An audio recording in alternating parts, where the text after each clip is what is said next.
Muito boa noite, hoje é dia 28 de agosto, eu sou Gabriel Santana Weiner e esse é o Andei Pensando, o nosso ponto de partida para tentar entender um pouco melhor o que está acontecendo no Brasil e no mundo. Aqui, você já sabe, a notícia não vem crua, ela já vem temperada com contexto, com análise e com a minha opinião, claro. A gente termina o dia juntos, separando o que é barulho daquilo que realmente importa, com clareza e um pouco de ironia, né? Porque ninguém merece encerrar o dia de um jeito pesado. De Porto Alegre a Brasília, passando também por tudo que reverbera lá fora, esse é o Andei Pensando, o programa para quem quer ficar bem informado em meio a tanta loucura. E hoje a gente vai falar da mega operação Carbono Oculto da Polícia Federal, que investiga como o PCC se infiltrou na economia formal do nosso país. Das pautas importantes também de ontem no Congresso Nacional, como a PEC da blindagem, que não foi votada, e o projeto sobre adultização infantil na internet.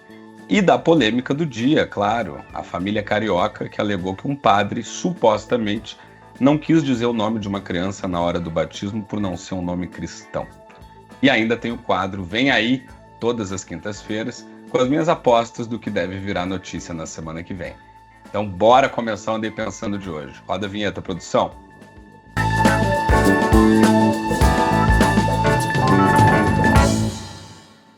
Bom, gente, o problema de viver num país com muitos escândalos é que a gente vai perdendo, né, a dimensão das coisas.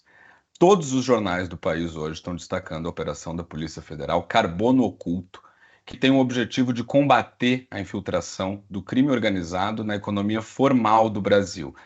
É um escândalo gigantesco. De acordo com as autoridades, o PCC, que é a maior facção criminosa do país, comanda um esquema de proporções inacreditáveis na produção e na distribuição de combustíveis aqui no Brasil. A estimativa de sonegação chega a quase 8 bilhões de reais, que é mais do que se estima que tenha sido roubado dos velhinhos lá no esquema do INSS. E a movimentação total de grana foi de mais de 50 bilhões. É dinheiro que não dá para a gente dimensionar, mas só para a gente tentar dar uma dimensão, né, para esse valor, ele é o dobro do que foi gasto com a Copa do Mundo no Brasil em 2014 e é 20% maior do que foi gasto com as Olimpíadas do Rio de Janeiro em 2016. E o mais impressionante é que é uma fraude robusta, muito sofisticada, não é um esquema assim de ladrão de galinha. De acordo com as investigações, os bandidos desviavam metanol importado para o Brasil e transportavam clandestinamente para adulterar combustíveis, gerando lucros bilionários. E além dessa adulteração, o PCC também comprou postos de gasolina e simplesmente não pagou os proprietários. E quando eles eram cobrados, eles faziam o que eles sabem fazer de melhor, né? Que são ameaças. A gente está falando de um esquema que envolve gente muito graúda. A Avenida Faria Lima, aqui em São Paulo, que é o maior centro financeiro do país, amanheceu com a Polícia Federal tocando a campainha dos arranha-céus espelhados, que são um símbolo ali da região. Dos 200 mandados de busca e apreensão em todo o Brasil, 42 ficam ali na Avenida Faria Lima. Só uma das várias instituições financeiras investigadas movimentou de modo suspeito quase 18 bilhões de reais. E para além de todo o esquema com os combustíveis, o GAECO também entende que essas empresas ainda mantinham um esquema gigantesco de ocultação de posições societárias, de renda e de patrimônio. O próprio ministro da Justiça, o Ricardo Lewandowski, disse hoje que o Brasil tem visto uma migração das organizações criminosas da ilegalidade para a legalidade, ou seja, o crime deixou, né, de se limitar à beira da estrada, ao tráfico de drogas, às armas e entrou de cabeça no mercado formal, nos negócios, nas empresas, nos fundos de investimento. E ele mesmo, Lewandowski, reconheceu: não basta mais operação policial, é preciso também uma atuação conjunta, né, com a Receita, com os órgãos de controle, porque o crime virou uma multinacional com organograma e tem até bônus para executivo que performa bem. E os números divulgados hoje dão uma ideia do tamanho da coisa toda. São 141 veículos apreendidos, 192 imóveis sequestrados, ou seja, bloqueados, né, pela justiça por suspeita de serem fruto do crime, 21 fundos de investimento bloqueados, mais de R$ 1 bilhão congelados e uma movimentação total de R$ 52 bilhões em 4 anos. É um volume de operação que muito Estado brasileiro não tem no orçamento do ano inteiro. É a prova concreta, inclusive, daquilo que eu disse ontem aqui no Andei Pensando. No Brasil, a única coisa organizada mesmo parece ser o crime organizado.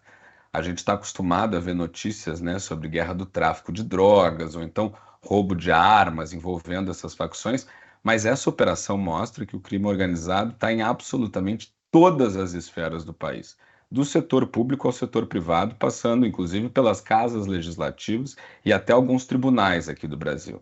É uma loucura completa e que ainda vai render muito assunto. E ontem rolaram duas coisas bem importantes lá no Congresso Nacional. Vamos começar pela aprovação do projeto sobre adultização infantil. O Brasil consegue ser uma coisa muito curiosa, né?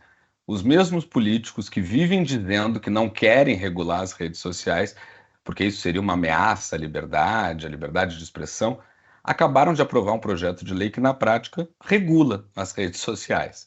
O Senado aprovou ontem o chamado PL da adultização, que cria regras para proteger crianças e adolescentes nesses ambientes digitais. E olha, o texto é longo, são 16 capítulos, 41 artigos, uma autoridade autônoma criada para fiscalizar, multa de até 10% do faturamento das big techs que não atuarem para combater a adultização, ou seja, é um pacotão de regulação mesmo. E é claro que a causa é justa, né? Ninguém aqui é contra proteger criança de abuso sexual, de jogo de azar, de publicidade predatória. O meu ponto é que quando o assunto é desinformação, é fake news, é ataque à democracia, eles dizem que regular a rede é um absurdo, é censura. Mas quando é nesse contexto, aí eles vão lá e fazem exatamente aquilo que eles dizem que são contra. O projeto obriga as plataformas a ter mecanismos de verificação de idade, controle parental, remoção de conteúdos abusivos e cria um órgão com poderes parecidos aos da Autoridade Nacional de Proteção de Dados. É uma regulação completa, do jeito que muita gente tem dito por aí que não quer. Então, acho importante a gente deixar bem claro que o Brasil não tem um problema com a ideia de regular as redes. O Brasil tem um problema com o assunto da regulação. Se for para falar de criança, todo mundo bate palma e vota sim. Óbvio, tá certo. Mas se for para falar de como as mesmas redes têm sido usadas para inflar golpista e criminoso político, aí é uma defesa da liberdade. Ou seja, a regulação acontece sim, ela só depende de quem e de que ela está protegendo. E ninguém no Congresso se atreveria, eu espero, né? Eu torço por isso, a ser contra um projeto que busca punir gente que comete crime contra crianças, né? Um outro tema que a gente comentou ontem aqui no Andei Pensando foi a tal da PEC da blindagem. A ideia era esse projeto ter sido votado ontem lá na Câmara, mas a votação não aconteceu, não. Porque a coisa virou uma bagunça tão grande que nem os deputados sabiam qual era exatamente o texto que estava ali em cima da mesa. Um dizia que era um, outro dizia que era outro, o relator negava ter relatado o que relatou, e no fim das contas ninguém quis assumir a criança, né, com o perdão do trocadilho inoportuno com o tema anterior. Para completar, alguns ministros do Supremo foram avisados do que estava sendo costurado ali no Congresso e ficaram de queixo caído. Teve ministro, como Flávio Dino, que chegou a dizer que o Congresso estava em busca de um regime jurídico igual ao do Papa Leão XIV. Imunidade absoluta, respondendo só a Deus. Eu já tinha cantado essa bola aqui, não andei pensando, hein?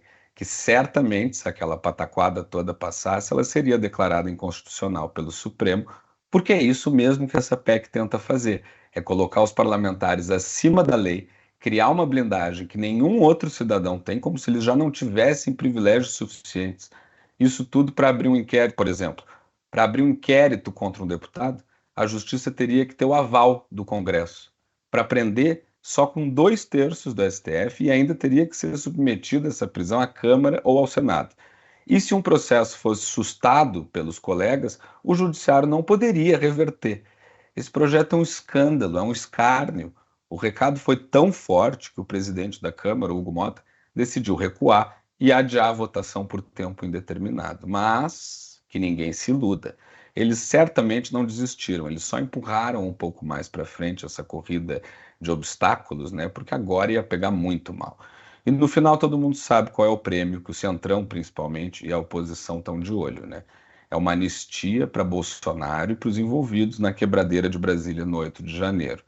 O nome oficial do projeto é PEC das Prerrogativas Parlamentares. Eu e a imprensa, de modo geral, a gente tem preferido chamar de PEC da blindagem, mas poderia perfeitamente também ser a PEC da falta da vergonha na cara, porque a mensagem é clara. Eles querem um Brasil onde o político não responde à justiça, como qualquer outro cidadão. É um Brasil no qual quem tem mandato vive sob uma lei diferente da nossa. Aí não dá, né? Não dá. E a gente acordou hoje com a história de um batismo no Rio de Janeiro que virou notícia nacional. O padre da paróquia Santos Anjos teria se recusado a dizer o nome da bebê batizada, Yamina, porque, segundo ele, o nome não era cristão. Dá para imaginar essa situação? É um momento ali que era para ser de fé, né, de acolhimento, de congregação, e vira um grande constrangimento, ao ponto de o padre, segundo a família, sugerir um outro nome para a criança, Maria, a mãe de Cristo. Como se os pais tivessem que negar a própria escolha e a própria história para poder participar do sacramento. A arquidiocese diz que o rito foi cumprido e que o nome foi registrado e pronunciado no momento certo. Mas a família conta outra versão, a de um padre que insistiu na sacristia que não pronunciaria Yamina porque esse nome estaria ligado a outras religiões. Se foi isso mesmo, aí a questão não é de rito, é de preconceito, de intolerância. Yamina é um nome de origem árabe, significa aquele que é abençoado. É um nome bonito, forte, com muito sentido. Mas em vez de ver a beleza do significado, o padre preferiu enxergar ali uma ameaça, um problema, uma outra fé. E aqui precisa ficar muito claro. Se foi como a família está dizendo, essa história é um absurdo completo, é totalmente inaceitável e vai contra os próprios princípios cristãos, né?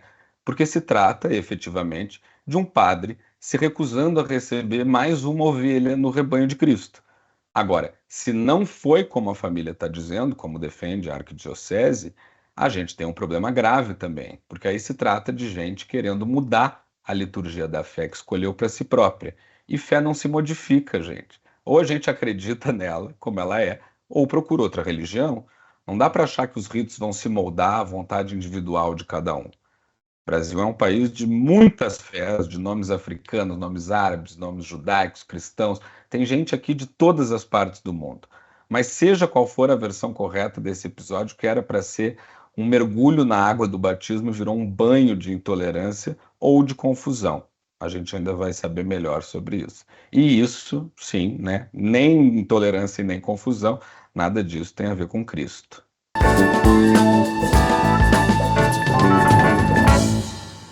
E como eu expliquei no início do programa de hoje, toda quinta-feira é dia de Vem Aí, esse momento aqui da semana em que eu divido com vocês o que eu acho que vai estar nas manchetes da semana que vem.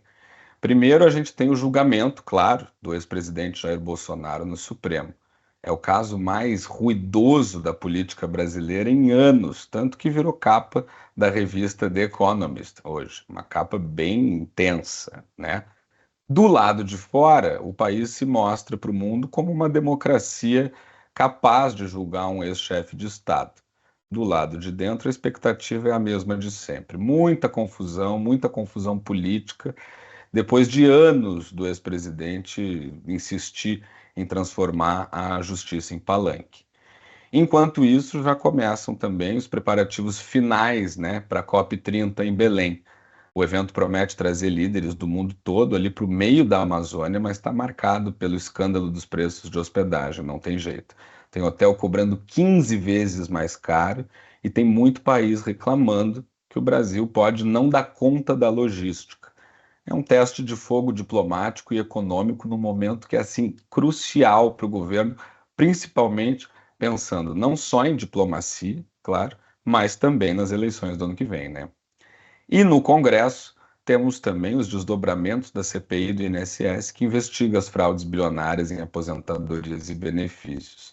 A brincadeira só começou e promete balançar as estruturas de Brasília. E a cereja do bolo é que tudo isso vai acontecer ao mesmo tempo em que o STF julga o Bolsonaro, ou seja, a Praça dos Três Poderes ali vai virar um grande caldeirão de revolta, protestos e muita manipulação política.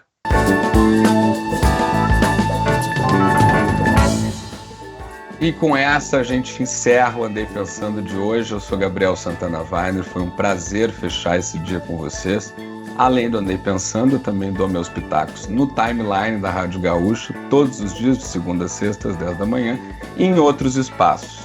Me segue lá no Instagram, @GabrielSWeiner, que na minha bio você descobre onde mais me encontrar. Boa noite para você e até amanhã no timeline, hein? Andei Pensando volta na próxima terça-feira.